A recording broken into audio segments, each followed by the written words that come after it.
The deception of simplicity. Admiral Zorkthal of the Kralaxian Empire stood on the command deck of his flagship, the inevitable destruction, and stared at the holographic display with growing frustration. The human vessel before them, supposedly a diplomatic transport according to their communications, looked nothing like a proper military craft. Its smooth, cylindrical hull was painted in cheerful blues and whites, with large transparent viewports and no visible weapons arrays. "This can't be right," he chittered to his second-in-command. "Scan it again." Commander Vexera adjusted the sensors, her 4 arms working in perfect synchronization across the control panels. "I've run 3 complete scans, Admiral. The results are consistent. No external weapon mounts, minimal armor plating, and their power core is oddly distributed throughout the ship rather than centralized." The Admiral's ridged spines flared in irritation. In the 2 centuries since the Kralaxian Empire had joined the Galactic Assembly, they'd encountered dozens of spacefaring species. Every single one followed the same basic design philosophy.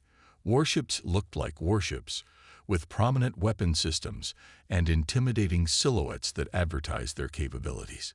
Even the peace-loving Florians mounted their defense platforms in plain sight. But humans, their ships looked like they'd been designed by architects rather than military engineers. They must be hiding something, the Admiral decided. No species crosses the void without proper defenses. The humans had emerged onto the galactic stage only 30 standard cycles ago, and their rapid expansion had caught the attention of the established powers. The Kralaxian Empire, particularly, viewed any new spacefaring race with suspicion. As the self-appointed peacekeepers of the Orion Arm, they believed it was their duty to ensure newcomers understood the hierarchy. "Hail them again," ordered the Admiral. The communication screen flickered to life, revealing a human female with dark skin and a disarmingly friendly smile. "This is Captain Maya Chen of the Earth Diplomatic Corps vessel Handshake. How can I help you, Admiral? Your vessel is entering Kralaxian protected space. Our scans show an unusual configuration. Explain your defensive capabilities." The human's expression remained pleasant. "As I mentioned in our previous communication, Admiral, the Handshake is a diplomatic vessel. We're en route to the Galactic Assembly Conference on Proxima Station. We carry minimal defensive systems as per interstellar diplomatic protocols." "Minimal, not none," the Admiral noted. "Yet our scans detect nothing." Captain Chen's smile widened slightly. "Our engineers have a different approach to ship design than what you might be accustomed to, Admiral. We believe in efficiency and multifunctionality." Something about her calm demeanor made the Admiral's scales itch. In Kralaxian culture, power was displayed, not hidden. A warrior who concealed their strength was considered dishonorable or dangerously clever. "You will submit to boarding and inspection before proceeding," he commanded. To his surprise, the human simply nodded. "We would be happy to welcome your inspection team aboard, Admiral. Our docking bay is on the ventral side of our vessel. We'll prepare refreshments." After the communication ended, Commander Vexera approached cautiously. "Sir, the strategic database has no record of human vessels ever being successfully boarded. The 3 previous attempts by other species resulted in the inspection teams returning with unusual reports." "Explain." The Gormaki described human ships as terrifyingly adaptable. The Vulturi inspection team requested immediate reassignment after their visit, and the Drull report was classified by their high command, but rumors suggest they've implemented a new protocol regarding human vessels. The Admiral dismissed these concerns with a flick of his tail. "Send 6 warriors, full combat gear." 4 hours later, the inspection team returned. Their leader, Major Kraz, seemed physically unharmed but behaviorally altered. His normally aggressive stance was subdued, and his report made little sense. "They offered us something called coffee," he began, his voice unnaturally calm. "Their environmental systems can be reconfigured in seconds to produce optimized atmospheres for any species." The human captain explained it was for visitor comfort, but the same system could theoretically extract atmosphere from an enemy vessel. The Admiral's spines flattened. What about weapons? They showed us their kitchen, the Major continued. Every device in it could be repurposed as a weapon. Their food preparation units used focused particle beams that could cut through our hull plating. Their waste recyclers can break down any matter to its component atoms. Their medical bay contains equipment that could be used for molecular disassembly. Commander Vexray interjected, but these aren't weapons. Major Kraz's eyes dilated slightly. The human engineer said, and I quote, "Anything can be a weapon if you're creative enough. We just prefer our systems to have multiple uses rather than dedicated single functions." A cold sensation spread through the Admiral's core. "Did you see any actual weapons?" "No, sir. When I asked directly, the captain said they didn't believe in single-purpose destruction systems, as they were inefficient. Then she showed us their gardening bay." "Their what?" "A section for growing plants. The irrigation system uses pressurized delivery that could, with minimal reconfiguration, propel projectiles at lethal velocities. The UV lighting array could be focused into a cutting beam. Even their plant nutrient dispensers use technology that could synthesize explosives given the right base materials." The Admiral struggled to process this information. "Are you suggesting their entire ship is a weapon, sir? Or rather, a collection of systems that could become weapons at a moment's notice. Nothing is just one thing." The Major's voice dropped to a whisper, "And they gave us a parting gift. A small device they call a multi-tool. It has 27 functions. Only 3 are overtly weapon-like, but an additional 14 could be lethal with minimal adaptation." News of the strange human design philosophy spread quickly through the Kralaxian fleet. Initial dismissal gave way to uneasy speculation. If human ships contained no dedicated weapons, how had they defended their territories against the notorious Scourge pirates last cycle? The reports claimed 4 pirate vessels had been neutralized by a single human mining ship. The Kralaxian Intelligence Division reviewed all available data on human encounters. A pattern emerged. Species that underestimated humans based on their ship's appearances inevitably reported surprising capabilities when conflicts arose. The Volturi Admiral, who had attempted to strong-arm a human supply convoy, described their response as terrifyingly measured. When his flagship locked weapons on the lead human vessel, they responded not by raising shields or charging weapons, but by calmly explaining that their cargo loading mechanisms could, if necessary, launch mining equipment at significant fractions of light speed. 2 weeks later, the Kralaxian Empire faced its first direct test of human capabilities when a patrol squadron encountered what sensors identified as an unarmed human research vessel in a disputed asteroid belt. Squadron leader Drav ordered the standard intimidation approach: surround the target, activate all visible weapon systems, and demand immediate surrender. The human vessel, a bulbous asymmetrical construct with numerous sensor arrays and collection mechanisms, responded with puzzling calm. "This is Dr. Eleanor Mbeki of the Terran Science Cooperative Vessel Curiosity. We're conducting geological surveys. Is there a problem, Squadron Leader?" "You are trespassing in Kralaxian territory," Drav announced. "Surrender your vessel for impoundment or face destruction." There was a pause. Then the human responded with what intelligence analysts would later classify as typical human understatement. "That would be inconvenient for both of us. Perhaps we could discuss alternative arrangements." "Surrender or be destroyed," Drav repeated, charging his forward cannons for emphasis. "I see." The human's tone remained conversational. "In that case, I should inform you that our mineral extraction system is currently calibrated to remove specific elements from these asteroids. It would be regrettable if we had to demonstrate its effectiveness on your ship's hull composites instead." Before Drav could respond, his tactical officer reported a strange energy signature emanating from what they had classified as a sample collection array on the human vessel. Within seconds, the Kralaxian ship's sensor readings went haywire as their external hull plating began to disintegrate. "They're extracting the boronite from our armor," the tactical officer shrieked. "Molecule by molecule." The human's voice came through again, still eerily calm. "This is merely a demonstration at minimum power. We're scientists, not warriors. Shall we discuss those alternative arrangements now?" The encounter lasted less than 5 minutes. No shots were fired. No dedicated weapons were activated. And yet, the Kralaxian squadron retreated with significant hull damage and a profound sense of having fundamentally misunderstood something important about human technology.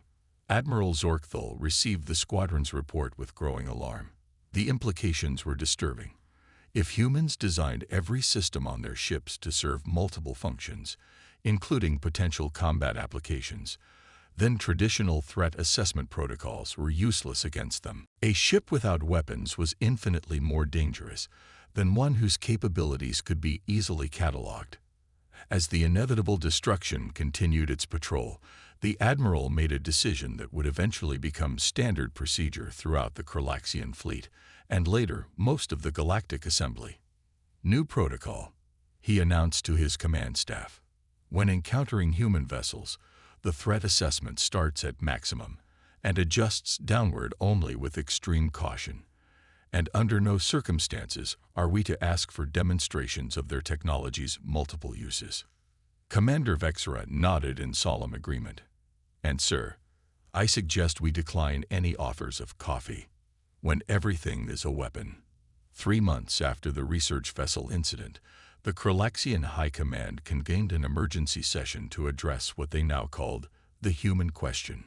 Intelligence reports from across the galaxy painted an increasingly disturbing picture. Human ships consistently outperformed their apparent capabilities in conflict situations, despite having no visible weapon systems. Fleet Admiral Xanvor, the highest military authority in the Empire, reviewed the holographic display with visible discomfort. The room fell silent as they studied the images of various human vessels, sleek passenger liners, bulky cargo haulers, spindly research platforms, none bearing any resemblance to conventional warships. "Are we certain these images are accurate?" Xanvor finally asked. General Kraz, recently promoted after his inspection of the handshake, nodded gravely. "Completely accurate, Fleet Admiral. The humans make no attempt to disguise their ships. In fact, they freely share technical specifications when asked." "Then explain how a human mining vessel disabled 3 of our cruisers in the Vega conflict without firing a single shot," Xanvor demanded. The room's atmosphere grew tenser as General Kraz activated a new hologram showing the aftermath. 3 Kralaxian warships floating dead in space, their systems offline, hulls intact but useless. According to the surviving crews, the human vessel used what they described as gravity manipulation equipment, normally used for extracting ore from dense asteroid fields. They created localized gravity distortions that twisted our ship's internal components without breaching the hulls. Weapons, engines, and life support systems were rendered inoperable within minutes. A science division analyst stepped forward. "We've studied the technology. The humans call it controlled gravitational lensing. Its primary function is indeed mining-related, but their engineers designed it with what they call operational flexibility in mind." Fleet Admiral Xanvor's tail lashed in frustration.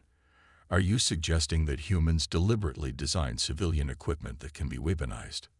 "Not exactly," the analyst clarified. "Based on our investigations, humans don't see the distinction as clearly as we do. Their engineering philosophy embraces multifunctionality as a core principle. They consider it inefficient to create single-purpose systems." The implication sent a ripple of discomfort through the gathered military leaders.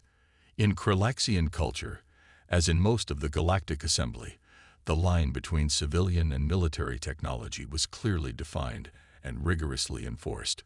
Weapons looked like weapons. Warships looked like warships. It was a matter of both transparency and honor. Humans, it seemed, operated under entirely different principles. The situation escalated 2 weeks later when a Kralaxian battle group encountered a human agricultural vessel near contested space. Emboldened by their numerical superiority, 6 warships against 1 civilian craft, the Kralaxian commander demanded the human ship vacate the area immediately. The human captain's response would later become infamous in military academies across the galaxy. "We're conducting important crop research here. Perhaps instead of threatening us, you'd be interested in learning about our irrigation systems. They're quite remarkable, capable of delivering precisely calibrated nutrients to specific cellular structures. Of course, the same technology could deliver other substances to other structures, but that would be a terrible misuse of agricultural equipment." The Kralaxian commander, failing to recognize the warning, ordered his ships to take aggressive positions and power up weapon systems. What followed was recorded in excruciating detail by the battle group's data cores, the only parts of the ships that remained functional afterward. The human agricultural vessel extended what appeared to be standard irrigation arrays. Within seconds, the Kralaxian ship's weapon systems reported critical failures as microscopic delivery mechanisms infiltrated their cooling systems, depositing rapidly expanding organic compounds that clogged vital components. Simultaneously, the vessel's atmospheric regulation systems generated a localized electromagnetic pulse that disabled the Kralaxians' communications and navigation. Their soil processing units somehow manufactured and deployed thousands of tiny drones that attached themselves to the Kralaxian ship's sensor arrays. Not a single dedicated weapon was fired. Not a single ship was destroyed. And yet, the entire battle group was neutralized in under 5 minutes by what the humans continued to insist was repurposed agricultural equipment. The incident became known as the gardening lesson, and its impact on Kralaxian military doctrine was profound. In the aftermath, the Galactic Assembly called an emergency session. Representatives from 17 spacefaring civilizations gathered to discuss what many now viewed as a serious security concern: the human approach to technology. The Volturi ambassadors spoke first, their luminous tentacles pulsing with agitation. The humans must be compelled to adopt standard design protocols. Their ships must display weapons like everyone else. This subterfuge creates dangerous uncertainty. The human representative, Ambassador Sarah Chen, Captain Chen's sister, many noted with unease, listened politely before responding. "There seems to be a fundamental misunderstanding," she began. "Humans don't hide our weapons. We simply don't design dedicated weapon systems because we find them inefficient. Why create a device that can only destroy when you can create one that can both nurture and, if absolutely necessary, defend? It is a matter of transparency." The Kralaxian representative chittered. "How can we assess the threat level of your vessels if we cannot see their offensive capabilities?" Ambassador Chen smiled. That same disarming smile her sister had shown Admiral Zorkthal months earlier. Perhaps that's precisely the point. In human history, visible weapons often escalated conflicts rather than prevented them. Our approach encourages conversation first, since aggressors cannot easily determine whether they have the advantage. The Drell representative, whose species had maintained a cautious neutrality, leaned forward. "Are you claiming that this design philosophy is defensive in nature?" "Primarily, yes," Chen confirmed, "though we prefer to think of it as practical. Our resources are limited, as are our ship's spatial dimensions. Multifunctional systems simply make sense." A murmur ran through the assembly as the implications sank in. The humans hadn't been hiding their military capabilities. They'd integrated them so thoroughly into their everyday technology that separation was impossible. The revelation sparked what historians would later call the Great Reassessment. Military strategists across the galaxy scrambled to update threat assessment protocols for human encounters. Intelligence agencies revised their analyses of human expansion, recognizing that what had appeared to be unarmed civilian colonization efforts were, in fact, quietly formidable defensive operations. Admiral Zorkthal, now promoted to oversee all Kralaxian operations in human-adjacent sectors, implemented a revolutionary new doctrine. When encountering human vessels, assume everything is a potential weapon. especially if they claim it isn't. His second directive became equally famous: never request demonstrations of human technology's alternative applications. The Kralaxian Empire, along with several other major powers, began adopting elements of human engineering philosophy, much to the humans' apparent delight. Ambassador Chen offered to send technical advisors to help with the transition, an offer that was received with both gratitude and trepidation. 6 months after the gardening lesson, a scourge pirate fleet made the fatal error of attacking the human passenger liner near Proxima Centauri. Expecting easy prey, they found themselves confronted by a vessel whose life support systems could apparently generate targeted atmospheric distortions, whose entertainment arrays could project sensory overload fields, and whose food replicators could produce compounds that disabled their neural functions. The scourge survivors reported that the passengers never even interrupted their journey. Most continued watching entertainment programs while their ship defended itself using what appeared to be automatic safeguards built into its civilian systems. A year after first contact with the Kralaxian Empire, humans were invited to join the Galactic Defense Council, an unprecedented honor for such a young spacefaring species. Their unique approach to technology had fundamentally changed military thinking throughout civilized space. At the induction ceremony, Fleet Admiral Sanvor presented Ambassador Chen with a traditional Kralaxian warrior's blade, a ceremonial weapon that served only one purpose. Perhaps, the Fleet Admiral said, there are times when single-purpose items have their place.